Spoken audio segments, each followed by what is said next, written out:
Él me entregó los papeles del divorcio mientras yo cuidaba a su madre enferma, y se fue de viaje con su amante. Pero semanas después, lo que encontró al volver lo dejó hecho pedazos.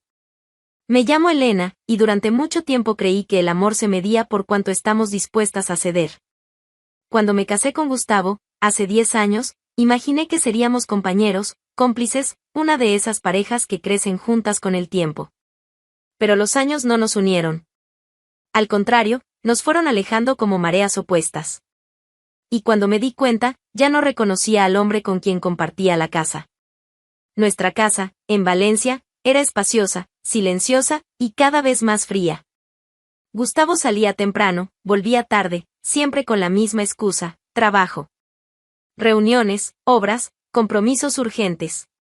Pasaba por mi lado como si yo fuera una pared. Un hola apurado por la mañana, y nada más. A veces, ni eso. No había discusiones, pero tampoco afecto. Solo el peso de la rutina y el sonido de los cubiertos sobre los platos durante la cena. Todo empezó a desmoronarse de verdad hace 2 años, cuando doña Mercedes, mi suegra, sufrió una ACV y perdió parte de sus movimientos.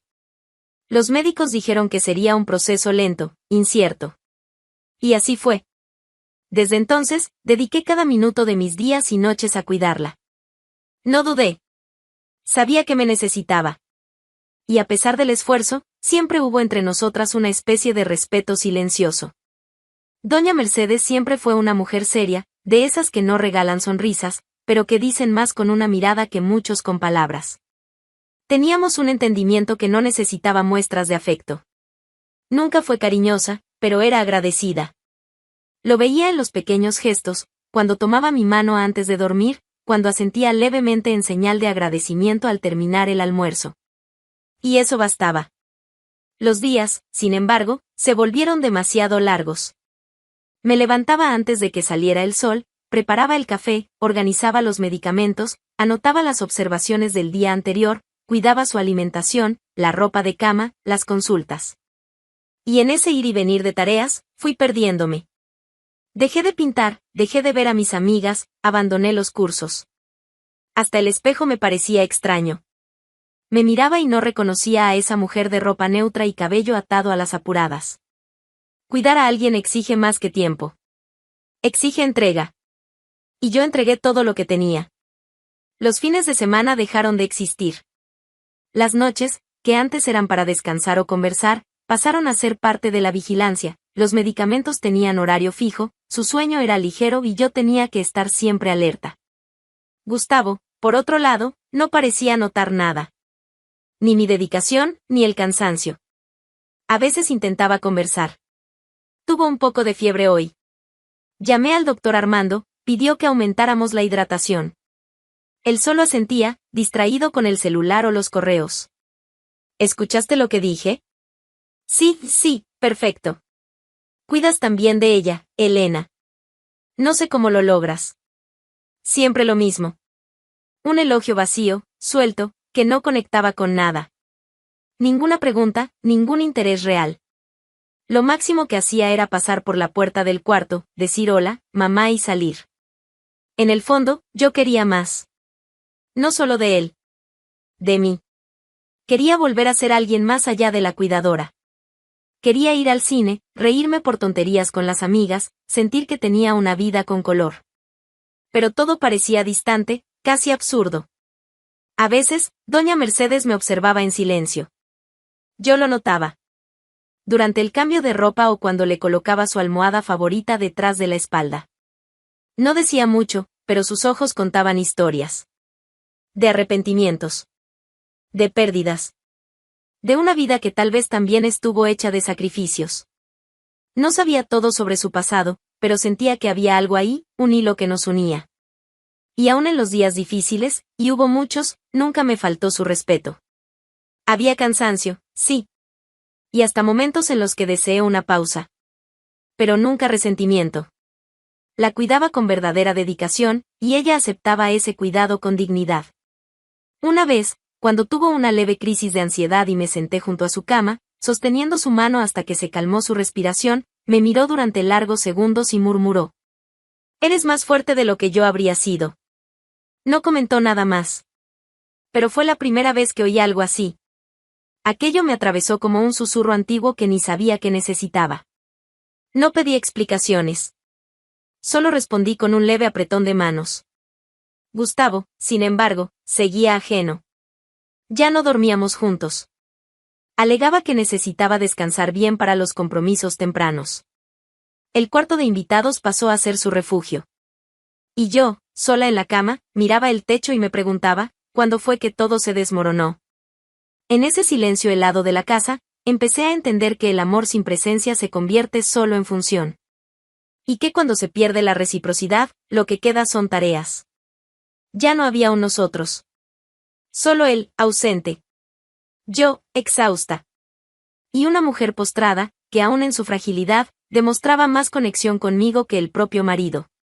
Con el tiempo, los días comenzaron a doler. No por falta de cariño, sino por exceso de silencio. Soñaba despierta con una vida que tal vez ya no podría tener. Y lo aceptaba. Porque alguien tenía que cuidarla. Porque, en el fondo, quizás cuidarla a Mercedes era lo último que aún le daba algo de sentido a mi vida. Pero lo que no sabía, lo que ninguna de las dos sabía, era que la vida estaba a punto de ponerse patas arriba. Y nada de lo que conocía como rutina seguiría igual por mucho tiempo. Estaba lavando la última taza del café cuando escuché la puerta del salón abrirse. Era temprano. Gustavo nunca volvía a esa hora. Miré el reloj, confundida. Ni siquiera eran las 10 de la mañana. El grifo seguía abierto, y el jabón escurría entre mis dedos. Él entró en silencio, con los ojos secos, pasos firmes. Llevaba una camisa blanca con las mangas remangadas y un portafolio de cuero oscuro en la mano. Por un momento, pensé que era solo otro día lleno de trabajo, que simplemente había olvidado algo. Pero había algo diferente en la forma en que me miró. No había prisa. Había precisión. Una decisión ya tomada. Elena, dijo, como quien anuncia el clima, tenemos que hablar. Solté la taza en el fregadero y me giré despacio. Aún con las manos mojadas, me temblaban. ¿Qué pasa? Pregunté, con la voz ya cargada de algo que no sabía nombrar. ¿Miedo? ¿Intuición? Se acercó a la mesa y colocó el portafolio sobre ella. Lo abrió con calma. Sacó un sobre. Lo puso frente a mí como si entregara un folleto cualquiera. Aquí están los papeles del divorcio. Me quedé inmóvil. Tardé unos segundos en entender el sonido de esa palabra en mi cabeza. Divorcio. Papeles. Mesa. Mañana común. Se me cortó la respiración. ¿Qué? Me voy de viaje con Clara. Vamos a celebrar nuestro primer año juntos. Un año. Clara. Viaje. Todo dentro de mí se derrumbó al mismo tiempo. Como si los 2 años en los que dediqué cada segundo de mi existencia a mantener viva a su madre hubieran sido una obra de teatro en la que yo era la única sin guión. Me reí. Una risa corta, nerviosa, casi sin sonido. Clara, ¿cómo así, Gustavo? ¿Qué Clara? Él cruzó los brazos. Mirada fija, impasible. Estamos juntos hace más de un año. Pensé que era mejor ser directo. Ya está todo resuelto. Solo falta tu firma. No hubo titubeo, ni culpa, ni rastro de arrepentimiento en su voz. Decía todo como quien informa un cambio de turno en el trabajo. Clara. Un nombre común. Anónimo. Inofensivo. Pero que ahora cargaba con el peso de todo lo que me fue arrebatado sin aviso. Me senté. Las piernas ya no me respondían. Miré el sobre la mesa. Mis dedos no se movían. Era como si el papel estuviera pegado ahí, como una sentencia. Tú sabías que yo estaba aquí, todos los días, cuidando a tu madre. Mientras tú. Todo se fue aclarando con el tiempo, respondió, evitando mi mirada. Ya no éramos una pareja, Elena. Te apagaste. Te enterraste aquí adentro. Te volviste parte de los muebles. No soy culpable por querer vivir otra vez. El mundo entero podría haberse desmoronado en ese momento, y aún así habría sido menos violento que esas palabras. ¿Me apagué? Lo que él llamaba apagarse era lo que quedaba de mí después de tantas renuncias. Renuncié a mí, a mi carrera, a mis planes, para cuidar de su madre. Y él me acusaba de haber dejado de ser interesante. Como si la dedicación fuera un defecto. Como si el amor fuera un papel que, si no brillaba lo suficiente, merecía ser roto. Guardé silencio. No había nada más que decir. Porque cualquier cosa que dijera solo serviría para que él se sintiera aún más seguro de su decisión. No vino a hablar. Vino a cerrar. Clara ya está en el aeropuerto. Nuestro vuelo sale en 2 horas. Firma cuando quieras. Dejé todo claro en el documento. La casa queda contigo. Mi parte irá para mi madre, si la necesita. No quiero más peleas.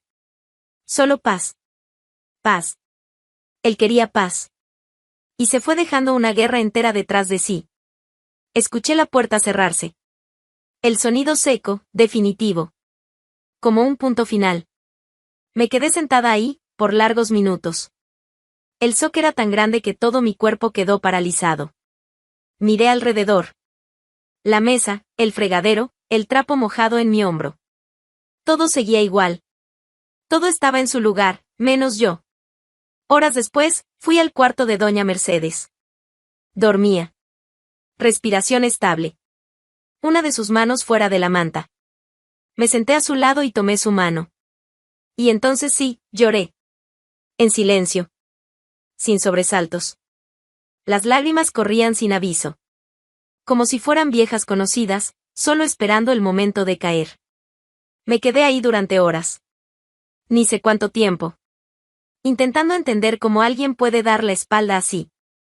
¿Cómo es posible convivir con una persona durante 10 años, prometer amor, construir planes, y simplemente irse con otra como quien se cambia de ropa? Pasé la noche en vela. Volví a la cocina varias veces. Releía los documentos. La letra fría del abogado. Las cláusulas. Los términos. Ningún espacio para dudas. Él había planeado todo. Probablemente con calma, ocultando cada detalle durante meses. O años. Y mientras él celebraba su primer año con otra, yo intentaba recordar el último día en que me había mirado como esposa. No pude. Tal vez porque ese día nunca existió. No quería venganza. Ni explicaciones. Solo quería entender cuándo fue que el amor se convirtió en abandono. ¿Y por qué? No comenté nada con doña Mercedes. Ni el primer día. Ni el segundo. Había algo en su mirada que me decía que ella sabía. Como si la ausencia de su hijo hablara más alto que cualquier explicación. Pero no preguntó. Y yo tampoco logré hablar. Hacía tiempo que no me miraba al espejo de verdad.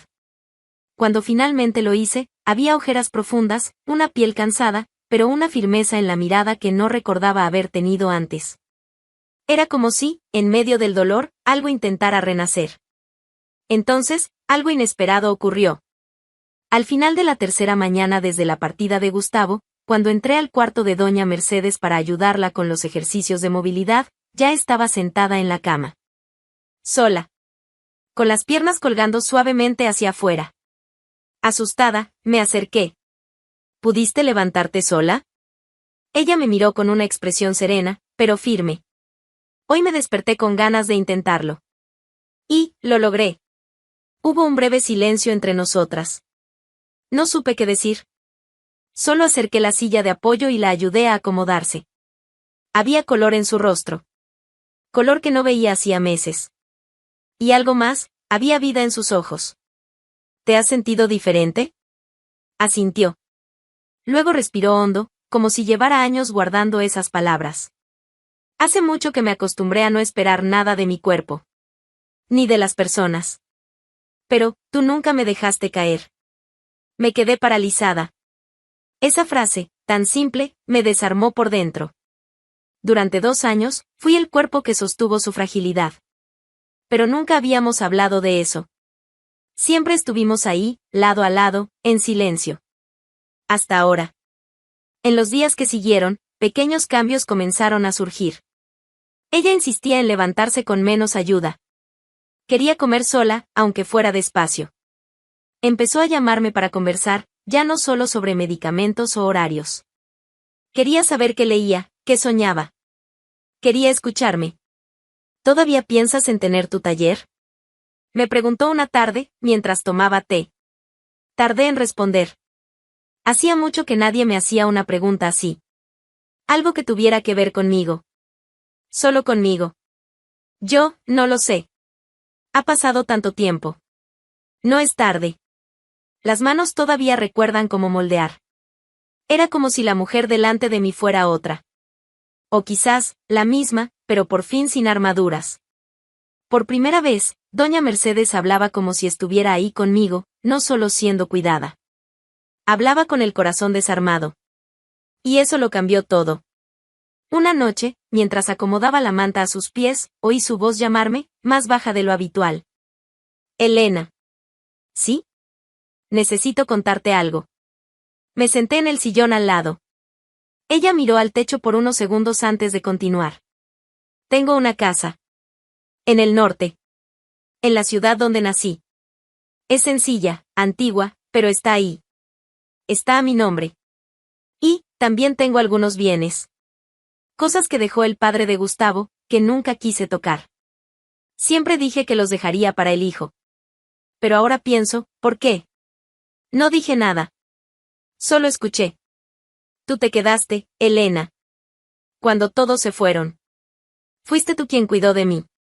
No por obligación. Por humanidad. No supe cómo agradecerte. No como debía. Y, me arrepiento de eso. Giró el rostro hacia mí. Sus ojos estaban húmedos, pero firmes. Lo que tú hiciste por mí, nadie lo habría hecho. Ni él.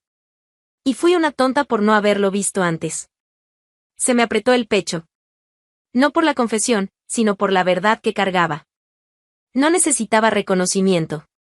Pero, cuando él vino, atravesó mi dolor como un alivio silencioso.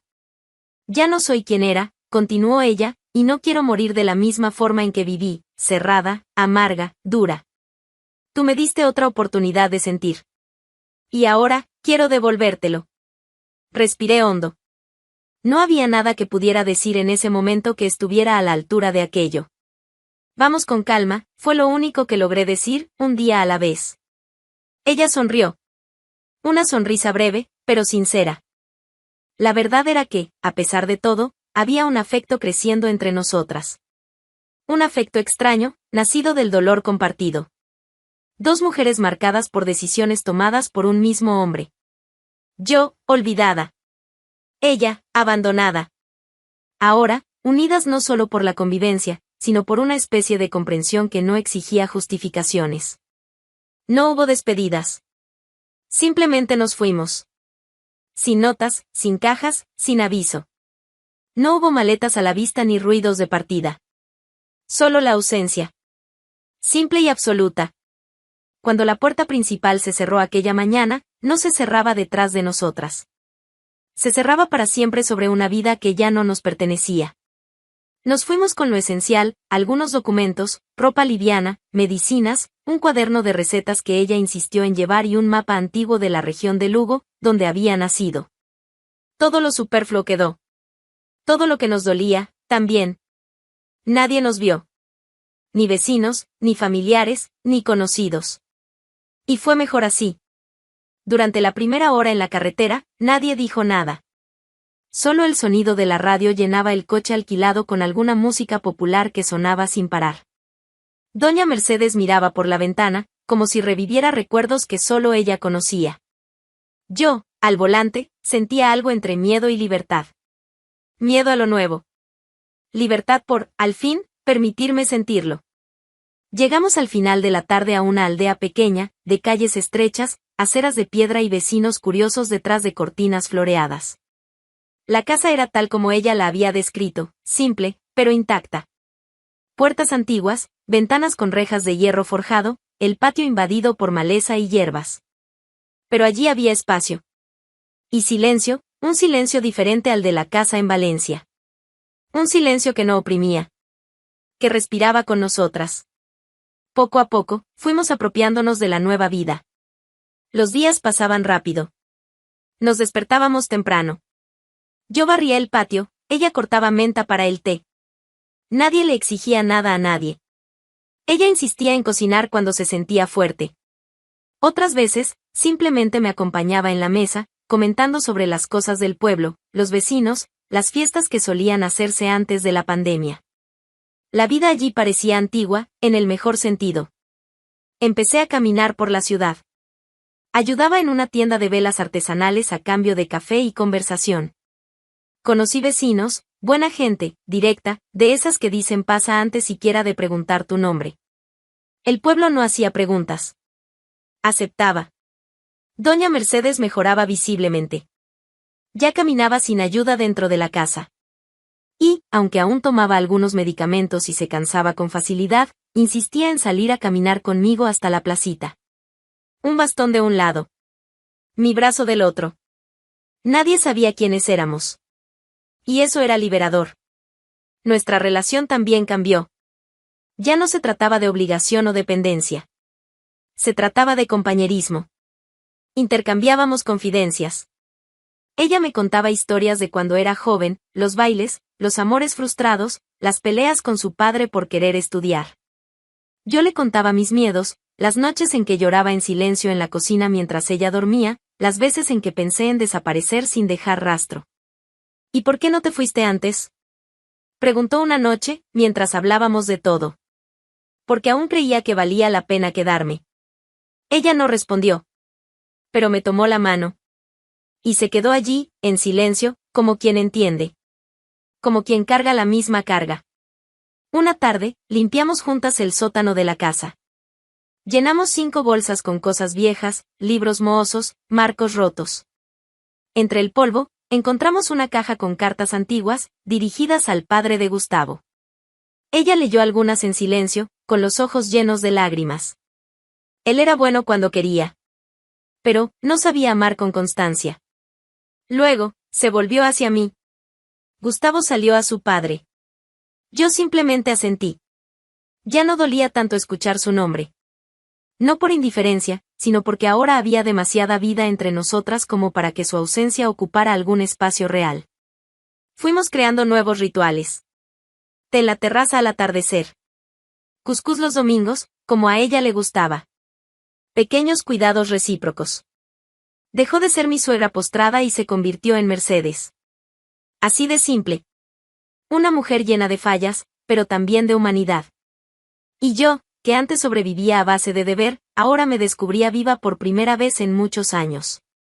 Una noche, en la cocina, entre el aroma del pan recién horneado y la luz suave del velador, ella dijo: ¿Sabes qué es curioso? Me siento más viva ahora que antes de la enfermedad. Yo también. Y era verdad. La huida no fue solo de la casa donde vivía. Fue del papel que me habían asignado. Del lugar en que me habían puesto. De la prisión invisible de una vida que acepté como inevitable. Y allí, en un pueblito olvidado del norte de España, encontré espacio para ser otra. No una versión idealizada de mí. Solo yo. Volví a pintar por primera vez una mañana fría. Tomé unas pinturas que estaban en la despensa e improvisé un lienzo con un pedazo de madera. Me senté en el patio, sin prisa, y dejé que los colores hablaran por mí. Cuando Mercedes lo vio, solo dijo: Sabía que aún estabas ahí. En ese momento, no lloré. Sonreí. Y sonreí de verdad. En el pueblo, nadie sabía de dónde veníamos. Ni preguntaban. Solo nos veían como 2 mujeres con un pasado distante y una convivencia improbable. Gustavo volvió del viaje bronceado. Por su expresión, el mundo seguía siendo suyo. Entró por la puerta como quien regresa de unas vacaciones, cargando la energía tranquila de quien cree que nada ha cambiado. Llevaba la mochila en la espalda y el celular vibrando sin parar con notificaciones. Clara se quedó en Barcelona. Según él, necesitaba descansar un día más. En su cabeza, todo estaba resuelto. El divorcio había sido entregado. La libertad, firmada. El futuro, planeado. Solo bastaba retomar la vida desde donde la había dejado. La madre, como siempre, en su habitación. La casa, en orden. Y Elena, bueno, Elena, él imaginaba, aún por allí, quizá dolida, quizá molesta, pero inevitablemente presente. Como siempre estuvo. Pero la casa estaba vacía. Completamente. Al principio, no entendió. Llamó mi nombre 2 veces, luego fue al cuarto de su madre. La cama estaba hecha, sin señales de uso. El armario, vacío. La silla de ruedas, ausente. La mesita donde dejaba sus medicinas, limpia. Ni el portarretratos estaba en su lugar. Fue a la cocina. La nevera apagada. La mesa sin los manteles de tela que yo solía cambiar cada semana. Ninguna nota. Ninguna pista. Subió y bajó por los cuartos como quien busca un fantasma. Abrió cajones, miró en los armarios, llamó a mi celular. Buzón de voz. Intentó con el de su madre. Apagado. Llamó a una de las vecinas. Preguntó si me habían visto. Ella respondió con vacilación. Hace unos días que no veo a Elena, ni a doña Mercedes. Pensé que estaban de viaje. ¿De viaje a dónde? No sé. Ella no comentó nada. Solo, desaparecieron. Gustavo se rió. Una risa nerviosa, mal disimulada. Todavía pensaba que era un malentendido. Tal vez yo había ido a Madrid a visitar a alguna prima. Tal vez estaba dolida y quería desaparecer por unos días. Pero en el fondo, ya sabía. La incomodidad empezó a instalarse. Aquella noche, durmió en el sofá. No por falta de camas, sino porque ninguna le resultaba familiar. La ausencia de su madre le molestaba más de lo que estaba dispuesto a admitir. Por primera vez, se dio cuenta de que no sabía absolutamente nada sobre la rutina de ella. Ni los horarios de la medicación. Ni el nombre del médico. Ni el número de la clínica de fisioterapia. Gustavo empezó a rondar los lugares cercanos. Volvió a la panadería donde yo solía ir. Pasó por la farmacia. Nada. Los empleados apenas lo recordaban. Y así era, durante 2 años, no vio nada. No vio a nadie. No participó en nada. Y ahora quería respuestas del vacío que él mismo había creado. Sin darse cuenta, la angustia empezó a tomar forma. Primero en los gestos. Luego, en los pensamientos. Comenzó a despertarse de madrugada, a llamar repetidamente a mis contactos. A revisar las redes sociales, los mensajes antiguos. Quería entender cuándo, exactamente, había desaparecido. Pero yo no desaparecí de repente. Fui desapareciendo poco a poco, mientras él aún estaba allí, solo que no veía. 2 semanas después, el golpe final. Era un martes por la tarde. Estaba con el celular en la mano, distraído, cuando apareció la imagen. Una foto. Compartida por una amiga de alguien que él conocía. La leyenda hablaba de un festival en una aldea del norte. La imagen mostraba una plaza sencilla, llena de gente, luces de colores, y entre ellas, yo. Ahí estaba yo. Con el cabello suelto, riendo. Rodeada de personas. Sentada en una mesa junto a una señora que él reconoció de inmediato, su madre. Ambas con copas en las manos, brindando. La sonrisa en mi rostro no era la de quien olvidó. Era la de quien se encontró. Una risa completa, verdadera. Algo que él ya no recordaba haber visto en mí. Quizás porque nunca se detuvo a mirar. La leyenda, sencilla, fue lo que más lo hirió. A veces, perderlo todo es la única forma de encontrarse. Se quedó helado. La pantalla temblaba en su mano. Intentó ampliar la imagen. Intentó buscar la ubicación. Nada marcado. El nombre Elena empezó a pesar. No como compañera, no como exesposa, sino como ausencia. Como error. Como algo que no se repara con promesas. Porque ya no se trataba de distancia física. Se trataba de la versión de mí que él nunca conoció. O nunca quiso conocer. La imagen de esa mujer sonriendo, tan distante de la que él dejó el día del divorcio, lo perseguía. Por la noche, soñaba con ella. Durante el día, imaginaba qué estaría haciendo. ¿Con quién? Y, peor, sin él. Gustavo, por fin, lo entendió. Demasiado tarde. Yo supe que lo intentaría. Tal vez no en los primeros días, ni en las primeras semanas, pero era inevitable. Gustavo nunca supo perder nada, ni la hora, ni el control, mucho menos la idea de ser olvidado. Y ahí estaba él, con el orgullo herido y una nostalgia tardía, intentando alcanzar una versión mía que jamás se tomó el trabajo de conocer cuando aún estaba a su alcance. Los mensajes empezaron discretos. Un me gusta aquí. Un comentario sin gracia allá. Después vinieron los textos más largos. Correos con palabras emocionadas, como si hubiese despertado de un coma emocional. Vi tu foto. Estás hermosa. Sonriendo así, me dio un golpe en el pecho. Lo siento. Por todo. Tienes razón. No vi. Solo ahora entiendo. Cada palabra, antes poderosa, ahora parecía débil. Porque le hablaba a alguien que ya no vivía en el mismo tiempo. Mientras él aún lidiaba con los escombros de lo que fue, yo ya caminaba por una ruta nueva, y, lo más importante, sola. Por primera vez, estar sola no dolía. Era libertad, no ausencia. Lo intentó con cartas. Escritas a mano, como si el romanticismo tardío pudiera borrar 2 años de abandono. Una de ellas decía: si pudiera volver atrás, lo haría todo diferente. Pero el problema nunca fue lo que él podría haber hecho. Fue lo que eligió no hacer mientras aún había tiempo. Intenté no alimentar nada. No respondí. Ni con rabia, ni con amabilidad. El silencio, a veces, es más honesto que cualquier explicación.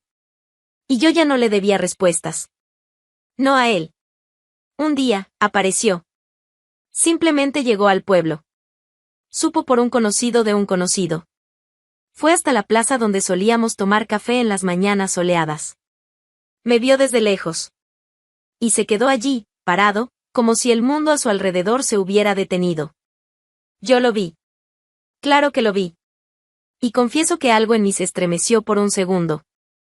No porque aún lo amara. Sino porque, por un momento, la mujer que fui miró al hombre que la abandonó y reconoció el final. Se acercó despacio. Ropa bien planchada, barba arreglada, ese aire de quien ensayó cada paso. Mercedes estaba a mi lado. Guardó silencio, observando. Él dudó antes de hablar. ¿Puedo? Hice un gesto breve, indicando que podía sentarse. Pero mi mirada no abrió puertas. Te ves distinta. Lo soy. Hubo un silencio incómodo. Desvió la mirada, respiró hondo. Elena, yo, no sabía lo que estaba perdiendo. Clara fue un error. Todo fue un error.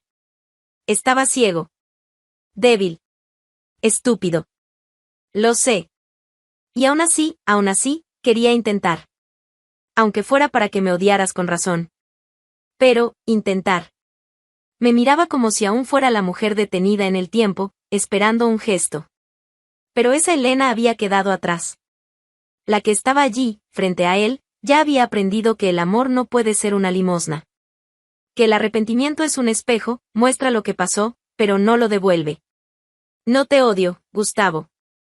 Él pareció aliviado. Por un segundo, creyó que eso era el comienzo de una oportunidad. Pero continué. Simplemente ya no te espero. Vi en sus ojos el impacto. Como si le hubieran dado una bofetada, sin que mi voz necesitara alzarse.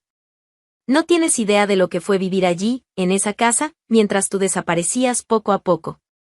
Y ahora que reencontré quién soy, ¿crees que puedes simplemente volver? Él guardó silencio. Por primera vez, sin defensas. Pensé que me necesitabas. Que podríamos empezar de nuevo. Si te necesité. Pero cuando te necesité, no estabas. Me levanté de la mesa. Mercedes se levantó conmigo, con la firmeza que aprendió a tener a mi lado. Gustavo la miró. Intentó decir algo. Pero ella solo respondió con una mirada que decía: tú ya no formas parte de nuestra historia. Volví a casa en silencio. No miré atrás. No por orgullo. Sino porque hay caminos que, una vez superados, no merecen retorno.